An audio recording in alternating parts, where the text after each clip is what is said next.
The burning question. Did it fail or did it pass?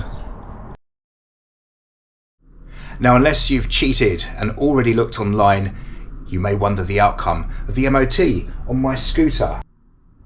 It passed. So you may be wondering how an MOT pass can turn into a bad day. Well, it did.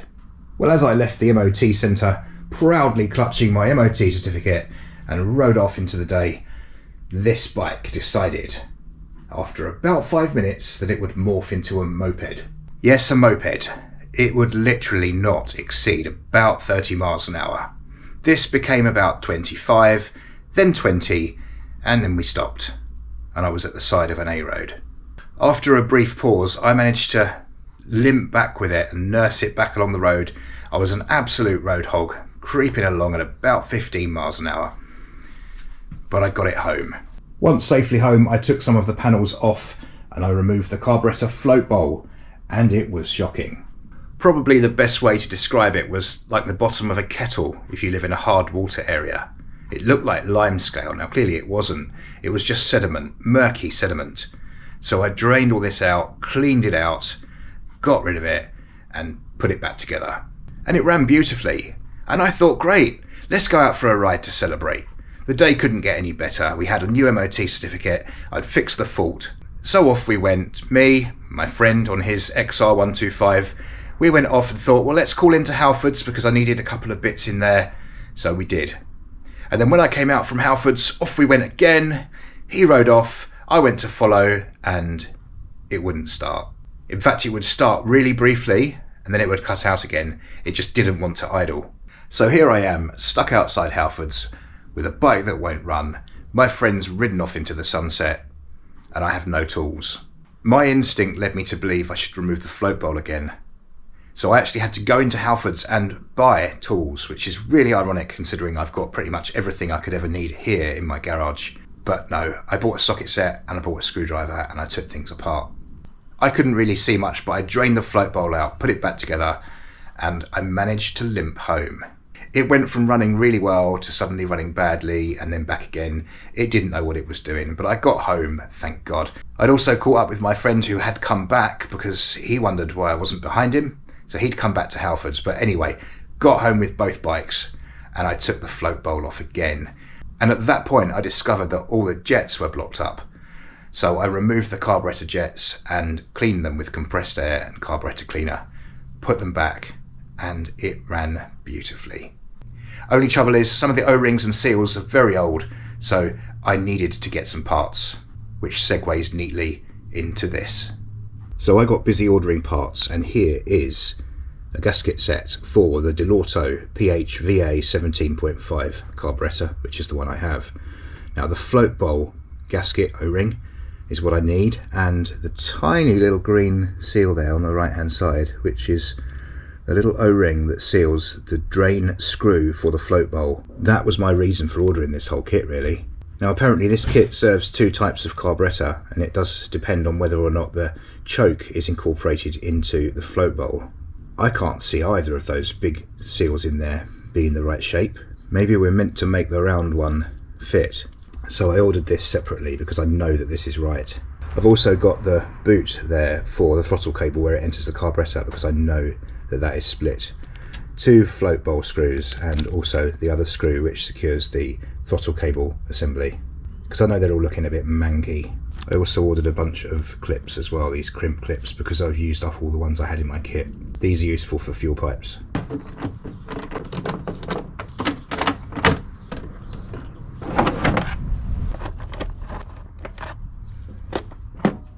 Because the seal was poor and it was leaking slightly, I added this little piece of pipe here and this plug at the end. This was just in case the float bowl decided to drain, which would have brought everything to a very swift halt.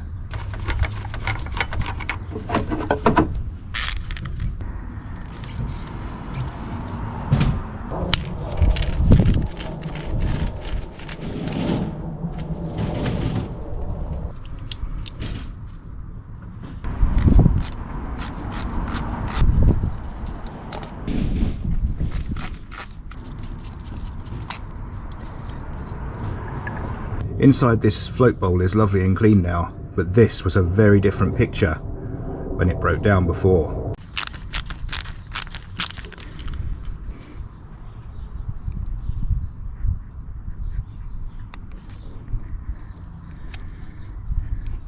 These jets are nice and clear now, but they were totally blocked before. I removed them and cleaned them out with compressed air and carburettor cleaner. Now this tiny little O-ring on here was leaking, and there's my finger for scale so you can see just how tiny that really is.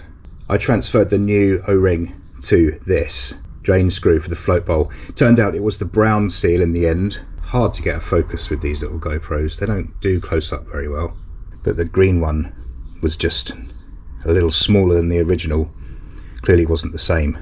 This had a squarer profile and it kind of suited the purpose more. Can refit that screw.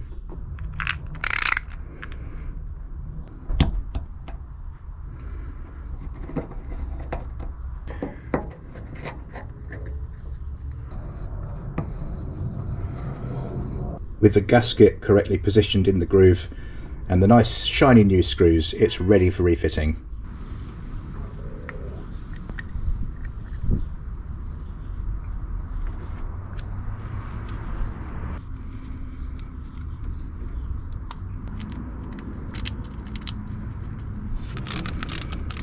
Can feel that new seal compressing, the old one had gone completely flat.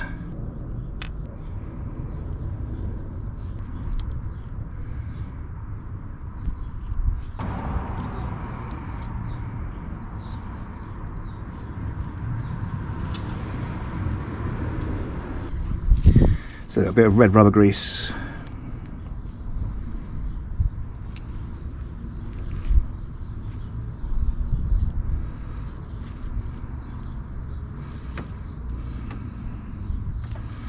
There's a little O-ring in there as well. Fortunately, I've got the new one. A little bit of red rubber grease in there ensures that it actually stays where it needs to be.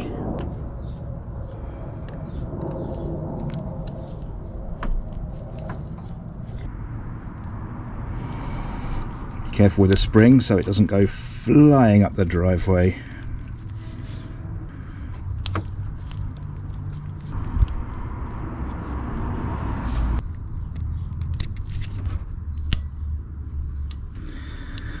That is ready to be refitted.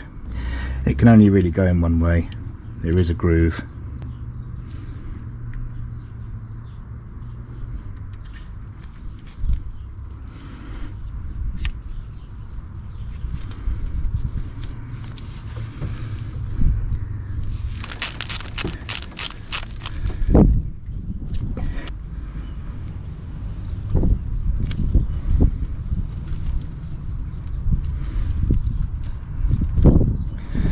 The new boot in position.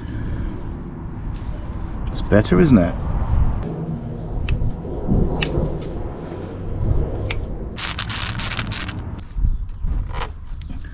just going to turn this clip round because every other picture I've seen of these, it's the other way.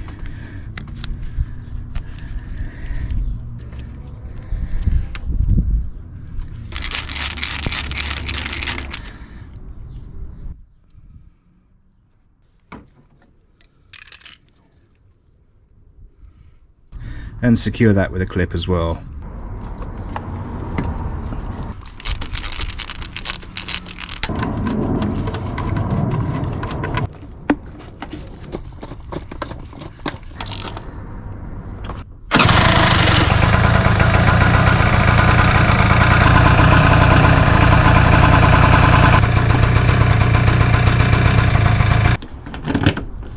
So despite having virtually every tool I'll ever need anyway, I found myself in the unenviable position of having to buy tools so I could fix my own motorbike outside Halfords,